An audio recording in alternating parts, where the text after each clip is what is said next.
లో పనిచేసాడు కానీ మంచి పండితుడు ఆయన కూడా. అబ్బాయి గరికపాటి ఉపన్యాసం ఇస్తున్నామంటే మన అజ్ఞానం బయట పెట్టుకుంటున్నాం అన్నమాట, జాగ్రత్త అన్నాడు.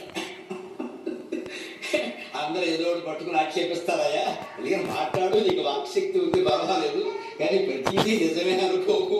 ఉపన్యాసం ఇస్తున్నామంటే మన అజ్ఞానాన్ని బయట పెట్టుకుంటున్నాం. అంతకుముందు మనకి ఏమొచ్చో ఏమి రాదో ఎవరికి తెలియదు, దీనివల్ల కొన్ని విషయాలు తెలియని చాలా మందికి తెలిసిందే. ఇది కూడా ఉంటుంది, జాగ్రత్తగా ఉండవలసింది.